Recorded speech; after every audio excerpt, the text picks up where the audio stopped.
सिद्धांत उन विचारों पर चर्चा करते हैं जिनके आधार पर राजनीतिक संस्थाएं बनती हैं। तो ये कथन पूर्णतया सही है। ये बात सही है कि राजनीतिक सिद्धांत उन बातों पर चर्चा करते हैं, हमें बताते हैं कि राजनीतिक संस्थाओं का निर्माण किस तरह से होता है, क्यों होता है। राजनीतिक सिद्धांत विभिन्न धर्मों के अंतर संबंधों की व्याख्या करते हैं। ये कथन पूर्णतया गलत है। राजनीतिक सिद्धांत है वो धर्मों के किसी भी अंतर संबंधों की व्याख्या नहीं करते हैं। राजनीतिक सिद्धांत हमें ये बिल्कुल नहीं बताते कि धर्मों के आपस में कैसे संबंध हैं, कैसे होने चाहिए। ये समानता और स्वतंत्रता जैसी अवधारणाओं के अर्थ की व्याख्या करते हैं। तो ये कथन भी पूरी तरह सही है। राजनीतिक सिद्धांत हमें स्वतंत्रता, समानता, नागरिकता, धर्मनिरपेक्षता, इस तरह के सभी लोकतांत्रिक मूल्यों के बारे में अवगत कराते हैं। ये राजनीतिक दलों के प्रदर्शन की भविष्यवाणी करते हैं। तो ये कथन भी पूर्णतया गलत है। राजनीतिक सिद्धांत राजनीतिक दलों के प्रदर्शन की कोई भविष्यवाणी नहीं करते। ये बिल्कुल नहीं बताते कि कौन सा दल किस तरह का प्रदर्शन करेगा, कौन सा दल चुनावों में अच्छा काम करेगा, कौन सा दल अच्छा काम नहीं कर पाएगा। इस तरह की कोई भी भविष्यवाणी राजनीतिक सिद्धांतों द्वारा नहीं की जाती है। दूसरा क्वेश्चन लेते हैं।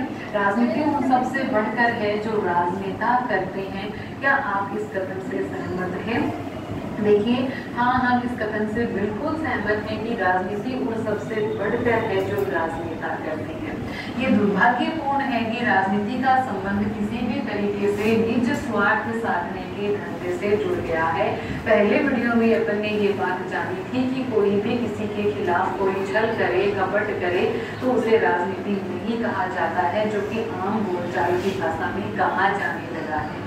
तो ये दुर्भाग्यपूर्ण है कि राजनीति जहाँ एक सिद्धांत है, एक लोकतांत्रिक शासन प्रणाली बनाने का, अच्छी शासन सत्ता के निज स्वार्थों के कारण खेल रचने से राजनीति एक बहुत विस्तृत अवधारणा है। ये एक बहुत विस्तृत अवधारणा है। राजनीति क्यों है विस्तृत अवधारणा? क्योंकि जब मनुष्य विवेकशील, तर्कशील, बुद्धिमान बना और उसने राज्य नामक संगठन की स्थापना की, तब से राजनीति को अपन पढ़ते हैं और आज तक पढ़ते आए हैं। ये आज तक प्रासंगिक है, आज तक इसके सिद्धांत उपयोगी है और हमारे जीवन के, हमारे दैनिक दिनचर्या के एक तरह से प्रत्येक मुद्दे से जुड़ गई है राजनीति। राजनीतिक संगठन और सामूहिक निर्णय के किसी ढांचे बिना कोई भी समाज जिंदा नहीं रह सकता। ये बात बिल्कुल ठीक है कि आज अगर मान लीजिए राज्य ना हो, ये नियम कानून ना हो, किसी के ऊपर किसी तरह का कोई भी अपन कहीं की कोई बंदिश नहीं, कोई कानून नहीं, तो कितने भी राजनीति के दायरे में आती है। सरकार की कार्य प्रणाली का हम जब आकलन कर रहे होते हैं तो भी वो राजनीति के अंतर्गत आता है। तो केवल जो राजनेता करते हैं उसे राजनीति नहीं कहा जाता है। राजनीति देखिए कितना व्यापक और विस्तृत अर्थ लिए हुए हैं। अगला क्वेश्चन लेते हैं। लोकतंत्र के सफल संचालन के लिए नागरिकों का जागरूक होना जरूरी है। टिप्पणी कीजिए। तो अपन अपना उत्तर वहीं से शुरू करते हैं जिसके बारे में अपन ने पढ़ा भी था कि संगीत कार्यक्रम में श्रोता जब तक संगीत की लय और ताल के साथ झूमेंगे नहीं, कार्यक्रम का रंग नहीं जमेगा। ये उदाहरण मैंने आप लोगों को समझाया था कि किस तरह से अगर मान लीजिए कि सामने जो श्रोता है वो पूरी तरह से मुंह लटका के बैठे रहेंगे तो कितना भी बड़ा कलाकार, कितना भी बड़ा संगीतज्ञ क्यों ना हो, वो उतना अच्छा प्रदर्शन नहीं कर पाएगा जितना अच्छा वो तब करेगा जब श्रोता उसका साथ देंगे, उसके साथ झूमेंगे, उसके साथ आनंद लेंगे कार्यक्रम का। तो ठीक इसी तरह राजनेताओं के साथ भी होता है कि जब नागरिक जागरूक होंगे तो राजनेता सक्रिय होंगे। जब आप जागरूक रहेंगे, आप अपने राजनेताओं से अपने क्षेत्र के विकास के बारे में बातें करते रहेंगे, अपनी समस्याओं के बारे में चर्चा करते रहेंगे, तो राजनेता भी सक्रिय होंगे।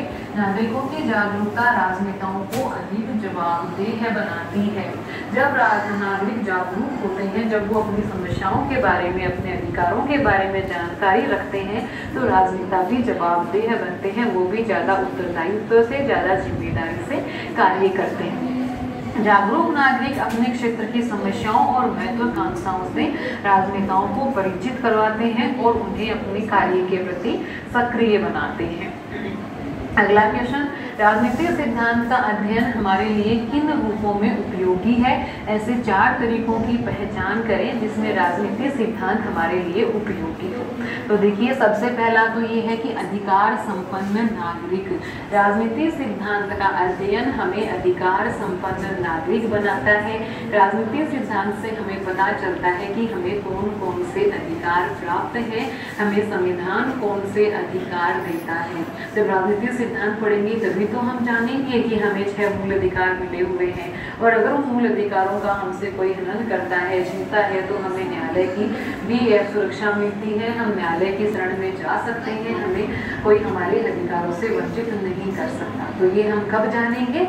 जब हम राजनीतिक सिद्धांत का अध्ययन